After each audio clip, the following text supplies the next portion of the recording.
তা ভাইয়া তোমার স্যালারি কত? জি ভাবি, এটা কেমন কোশ্চেন হলো? আরে এইটাই তো আলটিমেট কোয়েশ্চেন। একটা মানুষকে তুমি আমাদের সাথে ইন্ট্রোডিউস করাতে নিয়ে এসেছো, তাও আবার বিয়ের ব্যাপারে। তো সে জব করে, স্যালারি কত পায় সেটা জানতে হবে না? ভাইয়া কত? জি একটা সরকারি চাকরিতে পে স্কেলে যেমন বেতন হয়, আলহামদুলিল্লাহ এখন পে স্কেলের অবস্থা ভালোই, সো ঠিকঠাক চলে যাবে। হাউ ডেয়ার ইউ আর, তোমার এত বড় সাহস যে তুমি এই পজিশনে থেকে তুমি আমার বাড়ির মেয়ের সাথে প্রেম করছো এবং তুমি বিয়ের কথা বলতে আসছো। আমি তোমার সাহস দেখে আশ্চর্য হয়ে যাচ্ছি। এই বাড়ির সম্মান সম্পর্কে তোমার কোনো ধারণা আছে? স্মৃতি, আমি তোমাকে বলেছিলাম এটা আমাদেরকে ফেস করতে হবে। যাই হোক, তোমার যেহেতু লাইফের ডিসিশন, তুমি তার ফ্যামিলি মেম্বারদের সাথে ডিসকাস করে তারপর নিবে এবং যা ভালো হয় তাই করবে। ওই ছেলের কি স্ট্যান্ডার্ড আছে? তোমার রুচি সম্পর্কে আমি সত্যি অবাক হচ্ছি। এই ছেলের সাথে বসে যে আমি এতক্ষণ কথা বলেছি, এটা তোমার সৌভাগ্য।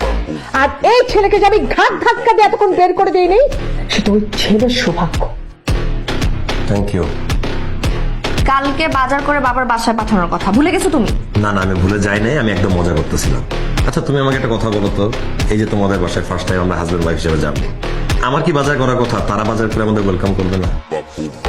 এটা তো একটা প্রথা, একটা আনন্দ ফুর্তির ব্যাপার।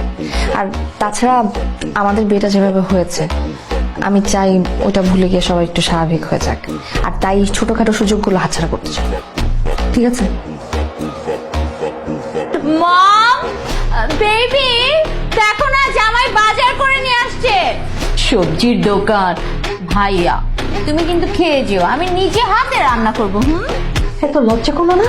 তোর জামাই ফকিন্নি ছোট লোক, এই তোর একটা বাজার করে নিয়ে আসছে আমার বাসায়, তুই কিছু বলতে পারলি না? অবশ্য আমি যেদিন প্রথম ওই ছেলেটাকে দেখছিলাম তখনই বুঝছি যে কতটা ছোট লোক ঘরের একটা ছেলে। ওই ছেলে যখন বাজার নিয়ে ঢুকছে, কি বোঝে না কোন বাড়িতে ঢুকছে বাজার নিয়ে, খুব তো বড় বড় কথা বলে গেছিলি যে আমি এটা করবো ওটা করবো। এখন কেন?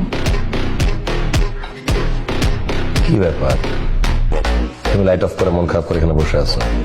এই দেখো আমি তোমার জন্য ফুলের মালা নিয়ে আসছি। কি হয়েছে স্মৃতি? তুমি বলো আমাকে, তুমি চুপ করে থাকলে আমি কিভাবে বুঝবো বলো? বুঝবো না কেন? তুমি ফিডা খাও? বাচ্চা তুমি এখনো? বুঝলাম না তুমি এই কাজটা কিভাবে করলা রিপন। ছোট মাছ তুমি বাবার বাসায় প্রথমবার বাজার করে নিয়ে গেছো, তুমি কাচকি মাছ নিয়ে গেছো, শাক সবজি, একটা মুরগি, 1 কেজি মিষ্টি, অ্যাটলিস্ট 5 কেজি মিষ্টি নিয়ে যেতে পারতা না? আশ্চর্য, তুমি কি বলতেছো? আমার যা বেতন তুমি তো জানোই, আমার সামর্থ্য অনুযায়ী আমি যতটুকু কেনার দরকার ততটুকুই কিনে নিয়ে গেছি। সরি স্মৃতি, আমি এই প্রেস্টিজটাই, সম্মানটা ধরে রাখার জন্য, রেসপেক্ট পাওয়ার জন্য মানুষের কাছে ধার। তা ভাইয়া তোমার স্যালারি কত? জি ভাবি, এটা কেমন কোশ্চেন হলো? আরে এইটাই তো আলটিমেট কোয়েশ্চেন। একটা মানুষকে তুমি আমাদের সাথে ইন্ট্রোডিউস করাতে নিয়ে এসেছো, তাও আবার বিয়ের ব্যাপারে। তো সে জব করে, স্যালারি কত পায় সেটা জানতে হবে না? ভাইয়া কত? জি একটা সরকারি চাকরিতে পে স্কেলে যেমন বেতন হয়, আলহামদুলিল্লাহ এখন পে স্কেলের অবস্থা ভালোই, সো ঠিকঠাক চলে যাবে। হাউ ডেয়ার ইউ আর, তোমার এত বড় সাহস যে তুমি এই পজিশনে থেকে তুমি আমার বাড়ির মেয়ের সাথে প্রেম করছো এবং তুমি বিয়ের কথা বলতে আসছো। আমি তোমার সাহস দেখে আশ্চর্য হয়ে যাচ্ছি। এই বাড়ির সম্মান সম্পর্কে তোমার কোনো ধারণা আছে? স্মৃতি, আমি তোমাকে বলেছিলাম এটা আমাদেরকে ফেস করতে হবে। যাই হোক, তোমার যেহেতু লাইফের ডিসিশন, তুমি তার ফ্যামিলি মেম্বারদের সাথে ডিসকাস করে তারপর নিবে এবং যা ভালো হয় তাই করবে। ওই ছেলের কি স্ট্যান্ডার্ড আছে? তোমার রুচি সম্পর্কে আমি সত্যি অবাক হচ্ছি। এই ছেলের সাথে বসে যে আমি এতক্ষণ কথা বলেছি, এটা তোমার সৌভাগ্য। আর এই ছেলেকে যে আমি ঘাট ধাক্কা দিয়ে এতক্ষণ বের করে দিইনি, সেটা ওই ছেলের সৌভাগ্য। Thank you. কালকে বাজার করে বাবার বাসায় পাঠানোর কথা ভুলে গেছো তুমি? না না, আমি ভুলে যাই নাই, আমি একদম মজা করতেছিলাম। আচ্ছা তুমি আমাকে একটা কথা বলো তো, এই যে তোমাদের বাসায় ফার্স্ট টাইম আমরা হাজবেন্ড ওয়াইফ হিসেবে যাবো, আমার কি বাজার করার কথা? তারা বাজার করে আমাদের ওয়েলকাম করবে না? এটা তো একটা প্রথা, একটা আনন্দ ফুর্তির ব্যাপার। আর তাছাড়া আমাদের বিয়েটা যেভাবে হয়েছে, আমি চাই ওটা ভুলে গিয়ে সবাই একটু স্বাভাবিক হয়ে যাক। আর তাই ছোটখাটো সুযোগগুলো হাতছাড়া করতে চাই। ঠিক আছে? মম, বেবি, দেখো না জামাই বাজার করে নিয়ে আসছে। সবজির দোকান। ভাইয়া তুমি কিন্তু খেয়ে যেও, আমি নিজে হাতে রান্না করবো। এত লজ্জা করলো না? তোর জামাই ফকিন্নি ছোট লোক তোর একটা বাজার করে নিয়ে আসছে আমার বাসায়, তুই কিছু বলতে পারলি না? অবশ্য আমি যেদিন প্রথম ওই ছেলেটাকে দেখছিলাম তখনই বুঝছি যে তো কতটা ছোট লোক ঘরের একটা ছেলে।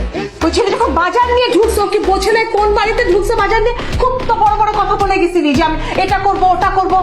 এখন কেন? কি ব্যাপার, তুমি লাইট অফ করে মন খারাপ করে এখানে বসে আছো? এই দেখো আমি তোমার জন্য ফুলের মালা নিয়ে এসেছি। কি হয়েছে স্মৃতি, তুমি বলো আমাকে। তুমি চুপ করে থাকলে আমি কিভাবে বুঝবো বলো? বুঝবা না কেন তুমি? ফিডা খাও বাচ্চা তুমি এখনো? বুঝলাম না তুমি এই কাজটা কিভাবে করলা রিপন। ছোট মাছ তুমি বাবার বাসায় প্রথমবার বাজার করে নিয়ে গেছো, তুমি কাচকি মাছ নিয়ে গেছো, শাকসবজি, একটা মুরগি, 1 কেজি মিষ্টি, অ্যাটলিস্ট 5 কেজি মিষ্টি নিয়ে যেতে পারতা না? আশ্চর্য, তুমি কি বলতেছো?